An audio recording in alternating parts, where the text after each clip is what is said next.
2. All right, hello and welcome everyone to another office hours here with Power to Fly. My name is Mariella Marie and I'm super excited to roll into these next 30 minutes. Had a chance to speak with our guest speaker offline. We were chatting just about the end of the year and coming into the new year. I hope everyone is safe out there and, finding a way to find joy, especially in these crazy times. Our guest speaker is calling from Tel Aviv in Israel. I'm calling from Patagonia in Argentina. And we've got some folks joining us live here, calling from Kansas, Buenos Aires. We've got Columbus, Ohio representing. Awesome. So if you're just joining us, go ahead and let us know where you're calling from, and I'll give you a shout out in just a few moments. But I'd love to pass the mic to our guest speaker. Avishag, let us know a little bit about yourself, how you came to know about Power to Fly, and what you're excited to share with us today. Thank you so much, Marielle. A couple of words about myself. My name is Avishag Danieli. I'm today Senior Director of Product Marketing at a company called Guardicore. It's a cybersecurity company. I've been in the cybersecurity industry now for about 11 years, started my journey out at the IDF, the Israel Defense Forces, as a cyber operations manager, so managing cyber operations. And then kind of made my way through the industry in various cybersecurity research positions, eventually in product management, and today in product marketing. I don't know if you know some of the companies like CyberArk or Varonis, but I used to work for them as well. So that's a little bit about my professional background, but a little bit about me beyond that. I speak 3 languages fluently, which are Hebrew, English, and Spanish. I'm also currently learning Chinese. And I'm an avid boulderer, which is like rock climbing, and yoga. So you can always touch base with me on those topics as well. I learned about Power to Fly through a LinkedIn outreach, actually. As I was, building out my own experience and actually have my own mentor myself from a different platform, I got a reach out from Power to Fly, and I was happy to take this on and will help fellow members in the industry get into the tech industry, into product management positions and product marketing and things like that. So if this is something that you're interested in, I'd be happy to help you out on your journey. Beautiful. Thank you so much. So we're going to send a rewatch email to folks who are joining us live. You'll have Avishag's information so you can connect with her. Also, I'll just say it for folks who might not get the rewatch email. How can we find you when we finish this chat on LinkedIn or any other place you want to direct us to? Cool. So let's go to this first question here, and we're going to read these questions that you all have submitted offline. If you hear your question come up, feel free to hop off of mute or write in the chat box. If this is not your question and you still want to chime in, again, hop off mute or write in the chat box. So let's start with this first question here. Can you share the 3 best practices for the customer-centric approach? Sure. So there are different approaches to customer-centric, but I'd like to kind of answer this in a few ways. The first one is, it's not a best practice, but is what does it actually mean to be customer-centric? So I think the idea is to be extremely attentive to your customer needs. So the way that I went about this, and this is my first best practice, is actually to get yourself advisors. So what does that actually mean? So within a company, you would be the product manager, the product marketer. And I think one of the biggest flaws sometimes for product managers is to assume that you know what would be the best solution, that you know what would be the best alternative or potential solution for a customer problem. But I think actually the amazing product managers that I have met along my career are actually the ones who assume they know nothing. And then they kind of start out each feature, each product, each idea, assuming that they kind of maybe have an understanding of the problem that they're trying to solve with that feature, with that product, but make it their job to get those advisors and those customer advisors, but I'll talk about others as well, that help them get a better understanding of what would be the best approach to solve that problem. You always start with, I think this is a good idea for a feature, but is it really? Is that the best way to solve the problem? Let's start from the problem and then build out the feature. So my first big recommendation on customer-centric approach is to get yourself advisors. And the way that I would go about this is a few ways. The advisors that I would go for are, first, remembering that you're not alone within your company. There are people that have a day-to-day or at least monthly engagement with customers already. That can be the customer success team. It can be professional services if you have that in your company. It can be the sales engineers if it's a software company. So those are the people that you want to engage with. Now, I'm not saying let's take all of them on board for each and every feature, each and every product, but what I would actually do is get that small customer, get your small advisory board of members from within your company that you touch base with maybe once every 2 weeks for 30 minutes, 1 hour to consult with on whatever you're working on now. And you'll be amazed at the insights that you'll get. So that's one way to go about being customer centric, is getting yourself those advisors from within the company. But additional advisors would be, of course, getting 1 or 2 or maybe even 3 customers that you'd like to focus on and have them help you build out a specific feature that you're working on. So if there's a problem that you're trying to solve, try to find 3 customers that are distinctly different, maybe in size, maybe in target market, maybe in the way that they use your product, and engage with them on that problem, and then have them help you get more insights into what they do in their day-to-day, what are the issues that they're facing within that specific feature, and then get that input as well. So it's getting that forum of advisors from within the company, but it's also getting a couple of customers to be your go-to for insights on that feature that you're working in. So my first advice for the customer-centric approach is get yourself advisors, and don't assume that you know what the best approach is to solve the problem. The second thing that I did as a product manager was to try it myself.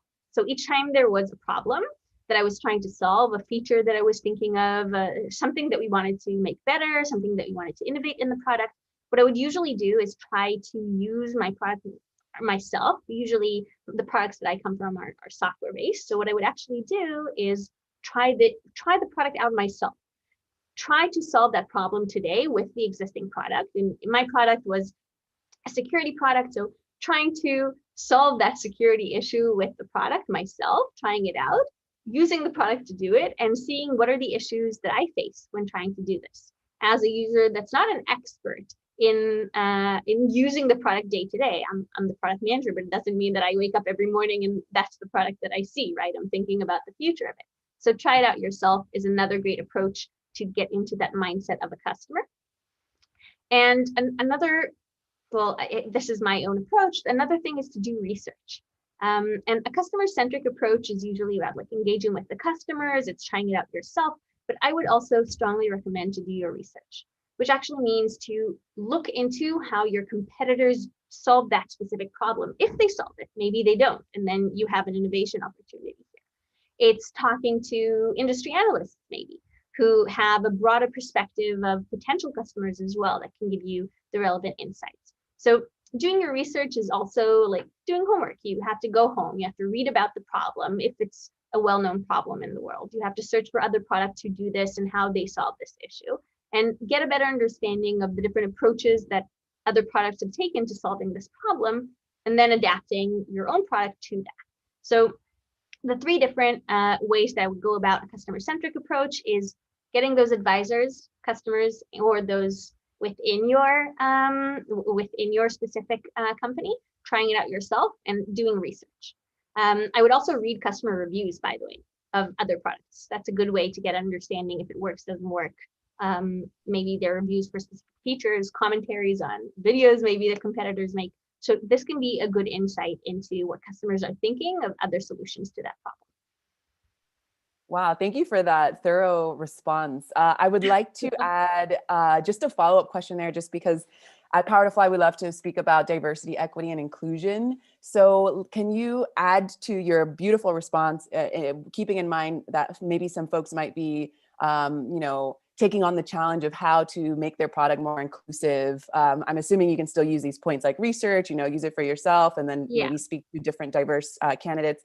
Can you dive in deeper just with the layer of considering diversity, equity, and inclusion? Yeah, sure. So, I think that really depends on the product in the world that you come from, right? Because, from my perspective, the product that I used to work on is a cybersecurity product. It's usually relevant to specific cybersecurity professionals. And I think from a diversity approach, one of the things that today I see being adopted is actually the language that you use to explain product usage, for example. the way that you would go about, and that I think actually touches more on product marketing rather than product management, would be how you tell the story of your product. So being aware that the user is diverse, being aware that there are multiple different types of audiences to your product. I think one of the major things that we did within our company was to introduce a color blindness mode of our product, for example, as being inclusive. And I think this is something that we need to think of as well. Who is our user? It's a person. So what type of people do we have? What would they like to see? What might potentially be preventing them from getting the maximum out of your product? And taking into account not only the usability aspects or the aspect of what they would go about, but actually thinking in the mindset of, I'm a person. There are things that affect me specifically, and how can and how can we address that? I kind of like to say in security, it's not just about what security your product brings, it's also about how the users experience it, those that have to use it day to day. So that would be one thing to take in mind. What might be like a personal issue, maybe a personal hurdle of one of your users, or usually it's a few, but what would be a hurdle for a few users to be able to get the maximum out of your product? And sometimes you'll find out that one of those things is a color blindness mode. So that's from a product management perspective. But I also think in product marketing, it's how you talk about your product. It's the words that you use. We now know today, and there's all this analysis tools and AI around inclusive words. Sometimes we're so used to talking about product in a way that is maybe more male oriented, or we're using pronouns and or we're using language that is more oriented towards the male perspective, for example. And we might need to start rethinking that. Should we maybe start using these tools to analyze the words that we use, and how can we make that more approachable? So those are a few things that I would recommend. So it's not only about thinking about how you build your product, but it's also about how you take it to market, how you talk about it, and the audience that you're trying to target. Beautiful. Thank you for diving into that follow-up question. I appreciate you. Sure. So let's move on to this next question that someone has submitted offline. Again, if this is your question, feel free to hop off mute or write in the chat box. We'd love to hear from you.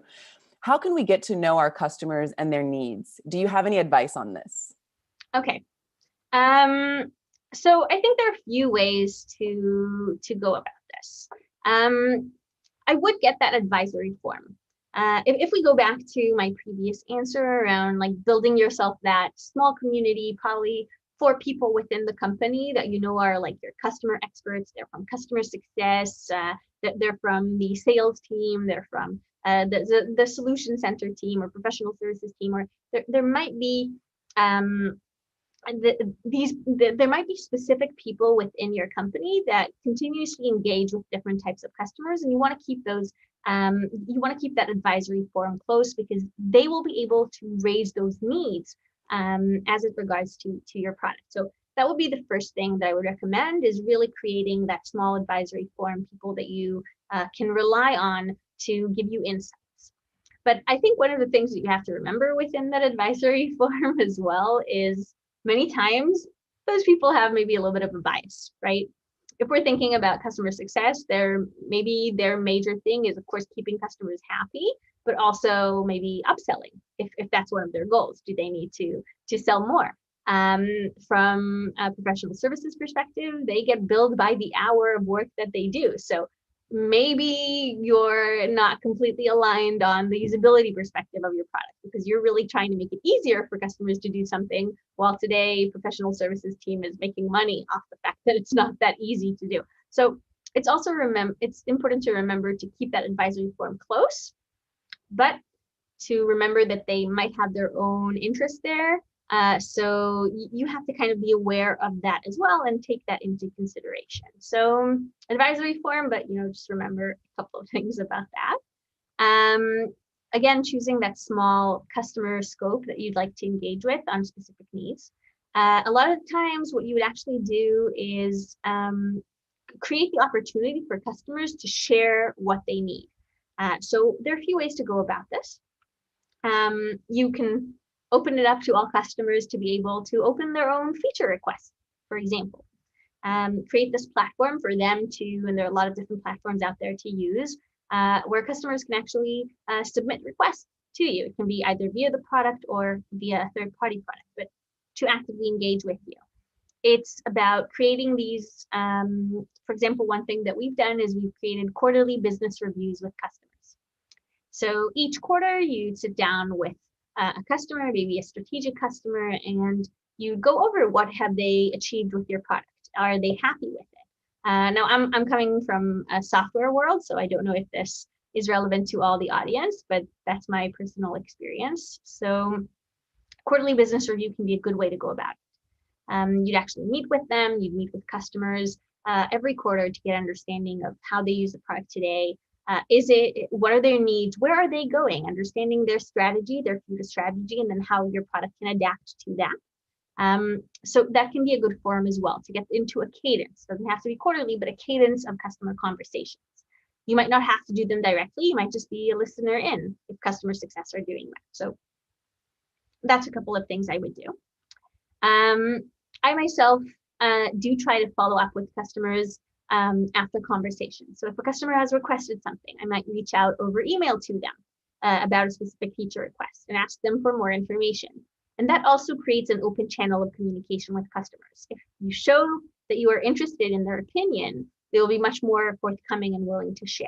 So it's about making sure that you also reach out. And I think that's not trivial with product managers. We're usually so overwhelmed. There's so many things that we have to do that we kind of forget these smaller things that might give us a lot of insight. But I think it's something that you don't have to do with all customers, but maybe a few that you pinpointed as those that have good insight on your product and needs. So that can be something to do around getting to know the needs. Now, if you're just getting started on the journey, it's good to talk to industry analysts as well to get a perspective on a broader market, or even if you're not getting started, but it's good to know where the market is going. And that's a broader perspective of customers. It's not your specific customer needs, but it is within your industry or within your product category.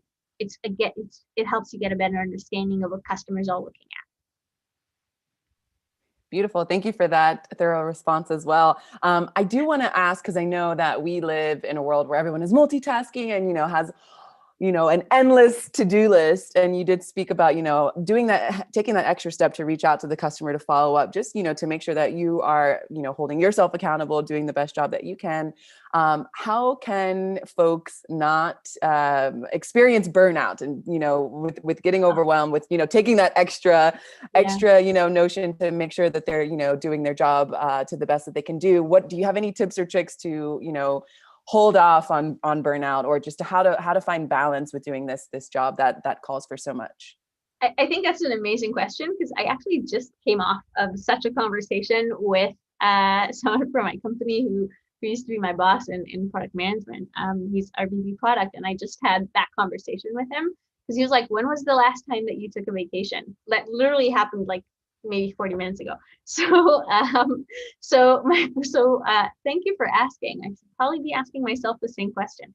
So a few things that I would do, and I probably have to implement now myself.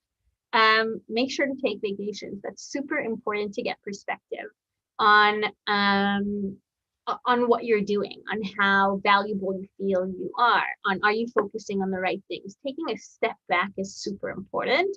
The last time I did it was quite a while ago, but I would recommend to do that, and I will probably be doing that now. So that's something to do. But also to actively ask for feedback is super important. Don't wait for those reviews. Don't wait for that maybe 6 months yearly review that's coming up. Try to actively ask for feedback. How am I doing? How am I perceived? What do you think I should be focusing on that I'm not? Is there anything that I'm potentially doing that I shouldn't be focusing on so much? I think these are things that should be actively asked, because not always in our day-to-day conversations and as we go through the checklist of stuff that we're doing, do we ask ourselves, are we focusing on the most important thing? Are we putting our efforts in where they should actively go? So those are a few things that I would recommend doing, is asking for feedback, taking vacation, which I'll probably be doing now soon. Yes. Yeah, I'm sorry totally. to Sorry, not sorry. I second your colleague who pushed you to take vacation. Also Yeah, because you said we started this call about you used to backpack here in South America. So I 7 years ago. invite you to come back whenever you want that vacation. Come back to Patagonia, and I can show you the nature here. You can unplug, and then you can go back to doing your great job. 100%. That's I might take you up on that upcoming vacation. Cool. Great, great. Okay, so we've got just about 10 minutes left. I'd love to maybe get to maybe one more question, see if we have someone who wants to also ask a question who's joined us online here. So let's go to this question here. What can you do if political forces inside the company lead to not having a direct channel between the product team and the customers? How can we supply this? It's a very good question. So let me be bold enough to maybe say that it might be related to a trust issue between the product team and other teams within the company. Usually when something like that happens, it might be that whoever's engaging with customers or prospects is maybe a little bit afraid that if product gets involved, then maybe they overpromise, or maybe there is this interaction that's not really sales oriented, and they're kind of afraid that it might impact their sales cycle. So I think my perspective on this is maybe it's related to trust. And if that is the issue, then there are a few ways to build trust. And what I would recommend to do in that case is get that advisory form. That's the first thing, right? Get that, but make sure that whoever is in charge of that customer engagement today is part of that advisory form. They will trust you if you trust them, right? If you trust their input, they will trust you. So do that. Another thing to do is to be an active listener, if not an active engager in the beginning. So what do I mean? Usually customer conversations are recorded, right? Today they're the products like Gong or others. So I would listen in on customer calls. Listen in on customer calls. Listen in on specific like sales engagements that you're interested in related to a specific feature or something like that. So make sure to choose those customer calls that you want to listen on. So start from being like an active listener and not an engagement and not initiating the engagement. But then what I would do is tap on those. So as you listen to some conversations and questions that you have arise regarding how they use a specific feature, maybe what their need is, follow up on that. Ask whoever is in charge of that customer engagement those questions. They will have to go to the customer and get back to you. Make sure to follow up on that again. And eventually, as they see that there is this conversation and there is this need for interaction, you'll get that. You'll eventually get that direct channel to the customer. You'll see that people will eventually want to cut themselves out of being in the middle of that engagement because they don't offer that much value in it, I think. So that can be one way to go about it. I think another approach in a lot of customers is to collect data on customers, especially if you're a SaaS product. You'll probably be collecting data, so that would be a good place to start on picking and choosing the specific customers you'd like to engage with, and then trying to build that trust with the team that works usually with that customer, and then going on something like that. But another major thing that you can do to resolve that like political issue is to get into a cadence of a broader customer engagement. What do I mean? You yourself can initiate a quarterly review with customers maybe. So offer that up to the team if that's not being done today in your company. Offer them the opportunity to have a group of different members on such a review. It can be a person from product. It can be a person from marketing to see how brand is resonating. It can be someone from customer success. It can be an executive on that business review that you're doing quarterly with customers. And that way you start creating that relationship with customers. It's not just about product.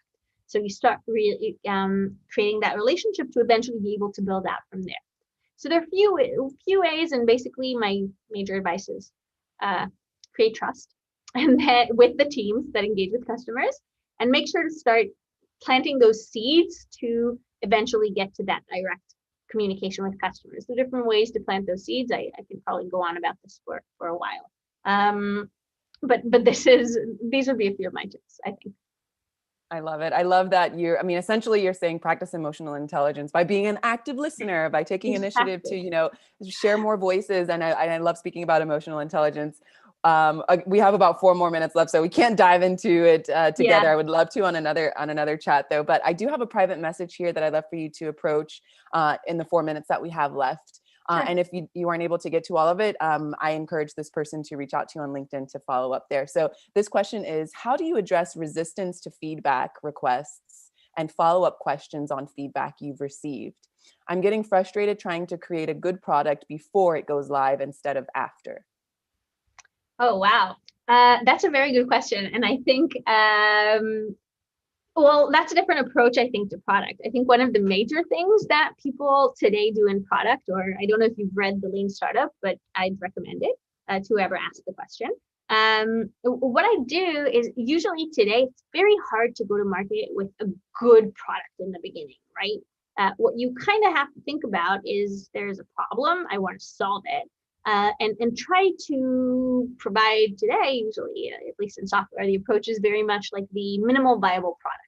It's something that people can use. It solves the problem. It's not the best thing to solve the problem, probably, but it's very hard to know what the best thing would be before you get those customers to give you input. So whatever product you're building, what I would recommend to do is to get at least is to get a few advisors, potential users for that product. Find maybe a few different potential customers, people that you know there. Reach out to them on LinkedIn. Ask them if they'd like to give you a review of what you have. If it's mocks, if it's a presentation of the product pitch, whatever it is, try to reach out to who you think would be the potential customer of this product and get them engaged initially. That can be the initial feedback, but take into account that it's nearly impossible to go to market with the best product from day one, right? It's not. I don't know if that really works today. I think it's usually like building that minimal viable product and continuously adding on to it based on input. So I think that would be my initial that would be my approach. Probably different for different people, but that would be my advice. Perfect. Thank you so much for that response. We've got about 2 minutes left, so I'm going to stop sharing my screen here, and I would love for you to leave us with some food for thought. As you know, we're ending the year. This year has been crazy. Yeah. Do you have any food for thought for us to keep in mind as we go into the new year, as it specifically relates to this topic that you're sharing with us today? Amazing. Well, what I'd recommend is first take care of yourselves. This hasn't been an easy year, right? So make sure that you are taking those breaks. I myself am going to take one. So make sure that you do that for yourself. And what I'd recommend, or at least this is what I'm doing with myself, is kind of setting up goals for next year. What do I personally want to achieve? It doesn't have to be professional. What do I want to do? What do I think will make me happier next year? Because I think one of the things, at least for me, that I've experienced this year is my happiness level has gone down. So we have to think about how, given that this is our reality now, and will probably be the reality for maybe up to mid next year. So how do we deal with that? So I myself am going to focus more on me, what makes me happy, regardless of my professional aspirations. So that would be my advice. Take a step back, think about yourself for a moment, think what would make you happier.